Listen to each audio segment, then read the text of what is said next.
नमस्कार, आप सभी का स्वागत है हमारे YouTube channel new rise classes में। आइए आज के इस वीडियो में भारतीय इतिहास से संबंधित सिख धर्म के बारे में चर्चा करते हैं। सिखों के 10 गुरुओं के बारे में भी जानेंगे। यह जानकारी परीक्षा की दृष्टि से बहुत ही महत्वपूर्ण जानकारी होगी। शुरू करते हैं। सिखों के पहले गुरु हैं गुरु नानक देव। देखिए, गुरु नानक देव जो हैं, इन्होंने ही सिख धर्म की स्थापना की थी। ये पहले गुरु हैं, इन्होंने सिख धर्म की स्थापना की थी और इन्होंने ही संगत और पंगत, पंगत माने लंगर जो गुरुद्वारों में लगता है, की स्थापना भी इन्होंने ही की थी। माने पंगत और संगत, ये दो जो शब्द आते हैं परीक्षाओं में पूछे जाते हैं। संगत और पंगत की स्थापना किसने की थी? तो इनको पहले गुरु जो थे सिखों के गुरु नानक देव, इन्होंने संगत और पंगत यानी लंगर की व्यवस्था की थी, स्थापना की थी। ठीक है। अगला है, देखिए, इनका जन्म जो है 1469 ईस्वी में पंजाब के तलवंडी ग्राम में हुआ था। ठीक है, ये हैं गुरु नानक देव, सिखों के पहले गुरु। अगले हैं, देखिए, दूसरे नंबर के गुरु हैं गुरु अंगद। तो गुरु अंगद जो हैं, ये गुरु नानक के शिष्य थे और इन्होंने लंगर जो व्यवस्था यानी गुरु नानक देव ने संगत और पंगत यानी लंगर की जो व्यवस्था शुरू की थी, उसमें लंगर को इन्होंने स्थायी बना दिया था। ठीक है, लंगर को स्थायी बनाने वाले कौन से गुरु थे? गुरु अंगद। उसके बाद में देखिए, इन्हीं में बहुत प्रसिद्ध ये प्रश्न पूछा जाता है, गुरुमुखी लिपि की शुरुआत किसने की थी? तो गुरुमुखी लिपि जो है, गुरुमुखी लिपि जो है, इसकी शुरुआत जो है गुरु अंगद ने की थी। ये दूसरे नंबर के गुरु थे, इन्होंने ही गुरुमुखी लिपि की शुरुआत की थी। ठीक है। अगले हैं तीसरे नंबर के गुरु गुरु अमरदास। देखिए, गुरु अमरदास जो थे, ये अंगद के शिष्य थे और 22 मज्जियों यानी गद्दियों को इन्होंने बनाया था। 22 मज्जियों के जो यानी गद्दी जो मज्जियाँ हैं, उनको गद्दी बोलते हैं, गद्दियों को बनाया था। वैष्णव धर्म के अनुयायी पहले थे, उसके बाद में ये सिख धर्म में आए और सिख धर्म को अपना लिया था। लवण पद्धति यानी लवन पद्धति या लवण पद्धति कहीं लिखा होगा, लवन पद्धति जो है, ये इन्होंने इसकी शुरुआत की थी। सिख और हिंदुओं के पृथक विवाह का नियम है ये, सिख और हिंदुओं के पृथक विवाह का नियम है। इन्होंने लवन पद्धति चालू की थी। पहले हिंदुओं में और जो विवाह पद्धति थी वही सिखों में भी थी। तो इन्होंने जो लवन पद्धति, इसके द्वारा इन सिखों और हिंदुओं के विवाह जो नियम है और जो प्रक्रिया है विवाह की, जो प्रथा है, उसको अलग किया था। तो इतनी जानकारी गुरु अमरदास के बारे में। अगले शिष्य हैं, चौथे नंबर के गुरु हैं गुरु रामदास। देखिए, गुरु रामदास के बारे में ये है कि अकबर ने इनको 500 बीघा ज़मीन दी थी। 500 बीघा ज़मीन। ठीक है, अकबर ने इनको 500 बीघा ज़मीन दान में दी थी गुरु रामदास को। रामदास ने चकगुरु या रामदासपुर नगर बसाया था। ये बहुत महत्वपूर्ण बिंदु है। चकगुरु या रामदासपुर नगर इन्होंने बसाया था, जो बाद में अमृतसर कहलाया है। देखो, परीक्षा में अगर पूछा जाता है अमृतसर की स्थापना किसने की थी, तो ये नाम आता है गुरु रामदास का। ठीक है, अमृतसर जो पंजाब में अमृतसर है, इसकी स्थापना गुरु रामदास ने की थी। पहले इसका नाम जो था चकगुरु या रामदासपुर नगर था, उसके बाद में ये अमृतसर नाम इसका पड़ा था और यहीं पर इन्होंने 2 तालाब भी बनवाए थे। ठीक है, 2 तालाब इन्होंने बनवाए थे गुरु रामदास ने। आगे बढ़ते हैं, अगले 5वें गुरु हैं गुरु अर्जुन देव। देखिए, गुरु अर्जुन देव जो हैं, इनके संबंध में क्या क्या जानकारियां हैं? देखिए, सिखों के आदि ग्रंथ की रचना जो है वो इन्होंने ही की थी। गुरु अर्जुन देव ने सिखों के आदि ग्रंथ की रचना जो है इन्होंने ही करवाई थी। सूफी संत मियाँ मीर द्वारा अमृतसर में हरमिंदर साहब की नींव रखी गई थी। हरमिंदर साहब जो की नींव है, जो ये अमृतसर में जो अमृतसर बनवाया था, उसके बाद में ये हरमिंदर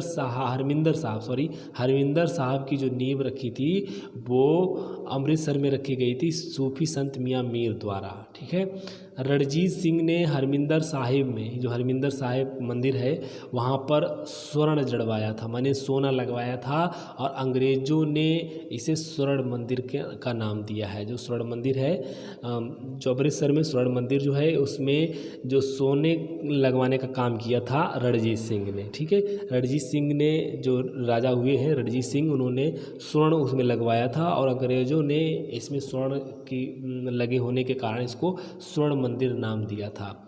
जहांगीर को 2 लाख रुपए ना देने के कारण उसने इसको मरवा दिया था। ठीक है, जहांगीर ने किस गुरु को मरवाया था? 5वें गुरु अर्जुन देव को जहांगीर ने मरवा दिया था। ठीक है, इतनी जानकारी इन्होंने आदि ग्रंथ की रचना करवाई थी। दूसरा, हरमिंदर साहब की नींव इन्होंने इनके समय में ही रखी गई थी और उन जो स्वर्ण मंदिर है इन्हीं के समय में राजा रणजीत सिंह ने जो हरमिंदर साहिब है उसमें सोना जड़वाया था। अंग्रेज़ों ने इसे स्वर्ण मंदिर नाम दिया था। जहांगीर द्वारा इनकी मृत्यु हो गई थी।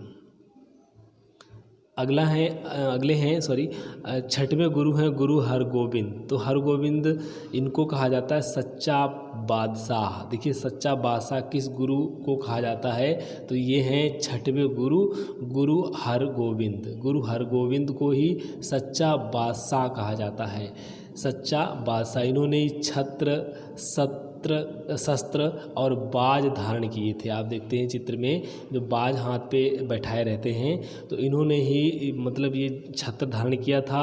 शस्त्र अपने साथ रखने स्टार्ट कर दिए थे इन्होंने, और बाज इन्होंने धारण किया था। बाज अपने साथ ये रखते थे। तो छत्र शस्त्र माने हथियार, तो इन्होंने ही रखना शुरू किया था। अकाल तख्त की स्थापना जो है इन्होंने ही की थी, गुरु हरगोविंद ने अकाल तख्त की स्थापना। ठीक है, तो ये परीक्षा की दृष्टि से बहुत महत्वपूर्ण जानकारी है। इसको जरूर आप याद कर लें कि अकाल तख्त की स्थापना किसने की थी? गुरु हरगोविंद ने। ये छठवें गुरु थे और सच्चा बादशाह किसे कहा जाता है? गुरु हरगोविंद को। ठीक है, आगे बढ़ते हैं। अगले गुरु हैं, सातवें गुरु हैं गुरु हरराय। गुरु हरराय जो हैं ये दारा सिकोह की सहायता की थी इन्होंने सामूगढ़ के युद्ध में। औरंगजेब के बुलाने पर ये दरबार में भी गए थे। इनके बारे में ज़्यादा जानकारी इतनी ही है। इतना ही महत्वपूर्ण तथ्य जो है याद करने योग्य है कि औरंगजेब के द्वारा बुलाए जाने पर उनके दरबार में पेश हुए थे गुरु हरराय। ठीक है, और दारा सिकोह की सहायता इन्होंने सामूगढ़ के युद्ध में की थी। तो इस तरीके से प्रश्न बनता है कि किस गुरु ने, चौथे गुरु ने मतलब दारा सिकोह की सामूगढ़ के युद्ध में मदद की थी। ठीक है, इस तरीके से प्रश्न बनता है। आगे अगले गुरु हैं, आठवें गुरु है गुरु हरिकिशन। इनका समय 1661 से लेकर 69 तक है। देखिए, इनके बारे में बहुत ही कुछ खास महत्वपूर्ण जानकारियाँ नहीं हैं। अगले इनके बाद में जो है नौवें गुरु गुरु तेग बहादुर। तो तेग बहादुर से प्रश्न बनते हैं। इनका समय है 1664 से लेकर के 75 ईस्वी तक। हरिकिशन ने इनको बाकला दे बाबा कहा है। देखिए, बाकला दे बाबा किस गुरु को कहा जाता है? तो गुरु तेग बहादुर को बाकला दे बाबा कहा था। किसने कहा था? गुरु हरिकिशन ने। ठीक है, इस्लाम ग्रहण न करने के कारण औरंगजेब ने गुरु की हत्या कर दी थी। माने गुरु तेग बहादुर की हत्या जो है औरंगजेब के द्वारा कर दी गई थी। आगे बढ़ते हैं। अगले गुरु हैं और अंतिम गुरु हैं गुरु गोविंद सिंह। इनका समय है 1675 से लेकर के 1708 ईस्वी तक। इन्होंने खालसा पंथ की स्थापना की थी। देखिए, खालसा पंथ की स्थापना जो है 1699 ईस्वी में वैशाख पूर्णिमा के दिन इन्होंने की थी। इन्होंने ही पंच ककार यानी केस, कड़ा, कंघा, कच्छा और कृपाण रखने को कहा था। ये 5 चीज़ें हैं पंच ककार बोली जाती हैं। केस माने केस रखाते हैं वो सिर पर, और कड़ा यानी हाथ में कड़ा पहनते हैं, कंघी रखते हैं, कच्छा पहनते हैं, और कृपाण यानी हथियार जो छोटा सा चाकू होता है वो अपने साथ रखते हैं। ये 5 चीज़ें इन्होंने पंच ककार रखने को कहा था सभी सिखों को। सभी सिख नाम के आगे सिंह लगाएंगे ऐसा इन्होंने भी कहा था। तो या ये मतलब 10वें गुरु जो थे गुरु गोविंद सिंह, इन्होंने ही कहा था कि सब लोग हैं जो सिख हैं वो अपने नाम के आगे सिंह लगाएंगे। ठीक है, तो इनके बारे में इतनी जानकारी। अब ये 10 गुरु हुए सिखों के, इनके बारे में इतनी जो जानकारियां हैं बहुत ही महत्वपूर्ण जानकारियां हैं। परीक्षा की दृष्टि से ये अक्सर प्रश्न परीक्षाओं में पूछे जाते हैं। देखिए, अब बड़ी परीक्षाओं में जैसे नेट जैसी परीक्षाओं में इनका क्रम कभी कभी पूछ दिया जाता है कि गुरुओं का क्रम है, 4-5 गुरु दे दिए जाते हैं, उनमें क्रम लगाना होता है। तो देखिए, यहाँ पर थोड़ा सा मैं समझाने का प्रयास करूँगा, बाकी आप अपनी ट्रिक भी बना सकते हैं तो थोड़ा सा याद भी हो जाएगा। देखिए कैसे इनको याद करेंगे। तो गुरु नानक देव हैं, ये तो पहले गुरु हैं, ये तो आपको याद करना ही पड़ेगा कि गुरु नानक देव जो हैं ये पहले गुरु हैं, इन्होंने ही सिख धर्म की स्थापना की थी। उसके बाद में दूसरे गुरु हैं गुरु अंगद। ठीक है, तो गुरु अंगद, गुरु नानक देव, उसके बाद में गुरु अंगद। ठीक है, ये 2 नाम एक साथ याद करिए, गुरु नानक देव उसके बाद में अंगद। ठीक है, अब देखो उसके बाद में आते हैं गुरु अमरदास और गुरु रामदास। इनका नाम भी एक जैसा है, गुरु अमरदास, तो अमरदास पहले आ जाएगा क्योंकि बड़ा है शब्द, तो गुरु अमरदास फिर रामदास। ठीक है, गुरु रामदास। गुरु रामदास और अमरदास ये दोनों साथ साथ ही हैं। अमरदास पहले आ जाएंगे और रामदास बाद में आ जाएंगे। अब उसके बाद में देखिए जो पांचवें गुरु हैं गुरु अर्जुन देव। देखिए गुरु अर्जुन देव और गुरु हरगोविंद, इन दोनों को भी कैसे याद करेंगे एक साथ। देखिए गुरु अर्जुन देव अर्जुन हैं और उसके बाद में गुरु हरगोविंद है। तो अर्जुन और कृष्ण यानी श्री कृष्ण को गोविंद कहा जाता है, हरगोविंद। तो आप देखिए गोविंद कहा जाता है उनको, श्री कृष्ण को। तो अर्जुन और कृष्ण, अर्जुन कृष्ण, हालांकि कृष्ण और अर्जुन तो होता है, लेकिन यहाँ पर क्या है अर्जुन पहले आ जाएंगे, गोविंद शब्द बाद में आएगा। तो हरगोविंद का जो नाम है वो बाद में रहेगा। ठीक है, हरगोविंद, गोविंद शब्द इसमें जुड़ा है, आप गोविंद से संबंध इसका जोड़ लेंगे, अर्जुन के साथ में ही ये रहेंगे। अर्जुन पहले आ जाएंगे और गोविंद बाद में। उसके बाद में देखिए गुरु हर राय हैं, गुरु हर किशन हैं।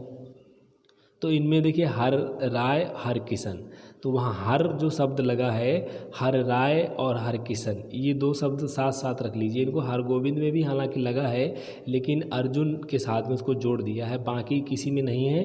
तीन जो नाम है हर गोविंद और हर राय हर किशन, तो हम गोविंद हर गोविंद को तो अर्जुन के साथ में जोड़ लिया है। दूसरा है हर राय और हर किशन, तो हर राय हर किशन, तो ये दो एक साथ रहेंगे, हर राय हर किशन, इन दोनों को एक साथ याद कर लीजिए। उसके बाद में जो 9वें गुरु हैं और 10वें गुरु हैं, ये तो बहुत फेमस हैं, इनको तो बहुत लोग जानते हैं, गुरु तेग बहादुर। और उसके बाद में 10वें गुरु हैं गुरु गोविंद सिंह, ये अंतिम गुरु हैं। ठीक है, तो ये दो तो आप याद ही कर लेंगे, गुरु तेग बहादुर ये 9वें गुरु हैं, और उसके बाद में गुरु गोविंद सिंह 10वें गुरु हैं, अंतिम गुरु हैं। माने कि गुरु गोविंद सिंह से पहले गुरु तेग बहादुर हैं। ठीक है, तो इस तरीके से इनको आप याद कर लें। इनमें क्रम कभी कभी पूछ दिया जाता है, नेट परीक्षाओं में ज़रूर पूछते हैं। गुरु नानक देव, उसके बाद में गुरु अंगद हैं, फिर हैं गुरु अमरदास, फिर हैं गुरु रामदास, फिर गुरु अर्जुन देव, फिर उसके बाद में है 6वें गुरु गुरु हरगोविंद, फिर हैं 7वें गुरु गुरु हर राय, उसके बाद में है गुरु हरकिशन यानी गुरु 8वें गुरु यानी गुरु 9वें गुरु हैं तेग बहादुर, और उसके बाद में 10वें गुरु या अंतिम गुरु हैं गुरु गोविंद सिंह। तो इतनी जानकारी सिखों के 10 गुरुओं के बारे में। आशा है आपको वीडियो बहुत पसंद आया होगा। अगर पसंद आया तो लाइक ज़रूर करें, शेयर भी करें। अगर आप हमारे चैनल पर नए हैं तो प्लीज़ इसे सब्सक्राइब कर लें, जिससे आपको अगले नोटिफिकेशन भी प्राप्त हो सके। धन्यवाद।